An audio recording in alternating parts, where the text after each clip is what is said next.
right. Hello, wonderful, amazing, happy, awesome people. Hey, it is me, Danielle J. Mitchell, your up and coming queen of real estate.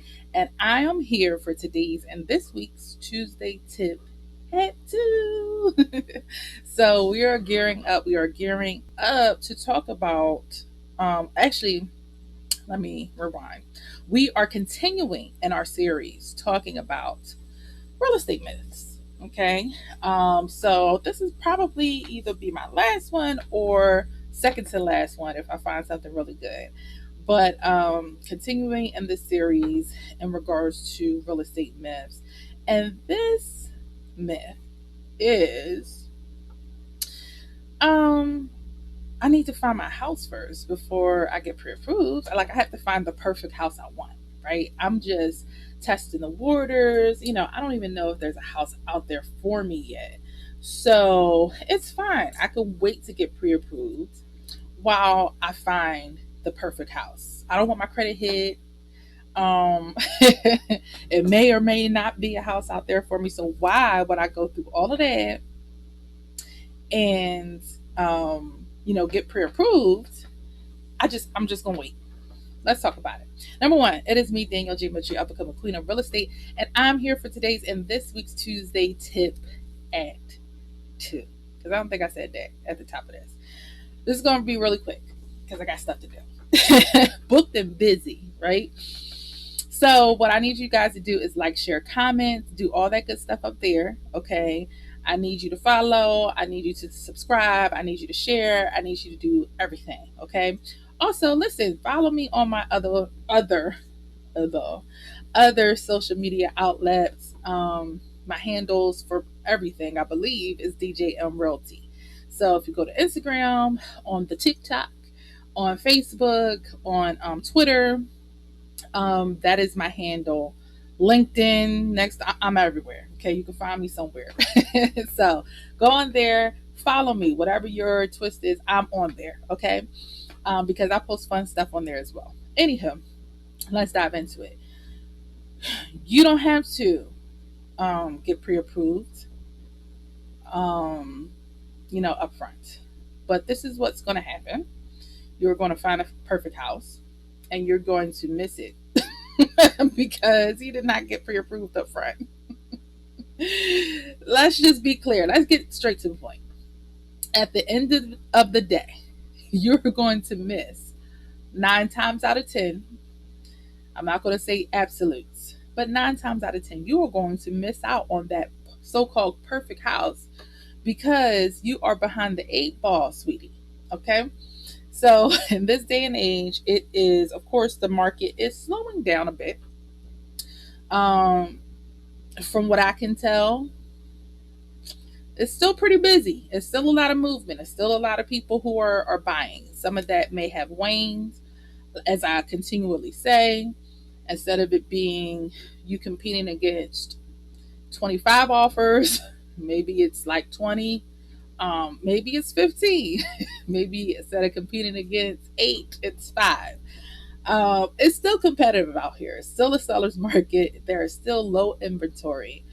So if it's a decent property, if it is priced right, as a matter of fact, I'm not even going to say if it's a decent property. I'm just going to say if the property is priced right, no matter what condition it's in, right? If it's priced where it should be based on the condition of it and based on the market, it's going to sell. Okay. So, when we're talking about the market slowing down a bit, maybe instead of it selling in 2 hours, it's 2 days. Uh, so, depending on where you are, what specific area, the demand. But like I said, for the most part, what I'm seeing is whether no matter the condition of a property, if it's priced where it's supposed to be, it's likely going to sell relatively quickly. We are still in that lane, even with some of the slowdown. Okay. What I will also say is you do not want to be the person who is getting or trying to bid on a very desirable home, especially if it's a home for you to dwell in. With investors, your heart's not in it. It's just like, oh wow, get another one. It's like passing trains, right? But if you're, doing a regular purchase, if you bought a residential purchase, something for you and your family to live in, then you don't want to miss out on what you perceive as the perfect house because hey, you're not ready. Because guess what? If we stop, we go and see the property, you fall in love with the property, and it's like, all right, let's go ahead and put in an offer. We could put in that offer, and guess what the listing agent is going to ask for? Where's your proof of funds, right? And if you're not paying cash, that comes in the form of a pre-approval letter from a lender. Okay. And what is the answer? What am I to say to my colleague when they're like, "Where's the pre-approval?" I'm like, "We're working on it. I'll get it to you in a couple of days." When a seller and the selling agent want to decide on an offer within that 24 hours, right? So no, there is no. It's what is the term? It's better to be, it's better to stay ready than to get ready. It is advantageous, if you will, to make sure that you are prepared. Okay, you are prepared. That would mean having your pre-approval letter. And even if that's casual, even if you are one who is like, I'm not, it's not pressing, right? I'm not even sure if I can find something in my budget. I'm not even confident of the possibility. I don't know even about interest rates. Even if it's more of this is not a time of the essence thing. This is more like I want to move, but I'm not sure kind of thing. It's better to have it done and ready. Guess what? If you're concerned about it expiring, like your pre-approval letter, you can renew it by simply updating your pay stubs, something small like that. But a lot of times a pre-approval can take, a couple of days, right? Because you want to make sure all your ducks in a row, your paperwork is there, and that you're getting a realistic pre-approval amount, not a pre-qualified thing. You want to have your pay stubs in, you want to have your bank statements, you want to have your tax returns, you want to have everything in. So we're sure that you're pre-approved and ready to go, right? The other thing is, it can take a couple hours just to get an updated pre-approval letter for a specific property that you want to put an offer on, right?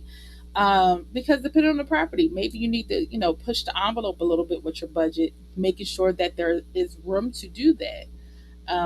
You're not going over your budget, but I've talked about this before, depending on the taxes and things of that nature, sometimes you have a little bit more wiggle room than your initial pre-approval amount. So being able to have conversations like that, you can't have it because there's no information to go off of, right? So those things, it takes a couple of days for you to get pre-approval or get your pre-approval letter. Now you can do it kind of quickly based on just conversation preliminary numbers, but we want to be sure of where you are and what we can do as far as getting you the house that you want, right? So yes, that is definitely a myth. You definitely need to be pre-approved before you go house hunting. What you think you could afford may not be what you can afford based on your debt to income ratio. What you think you can afford, you might be able to afford more, right? Or certain areas, or an area you think you can afford, maybe you can't, right?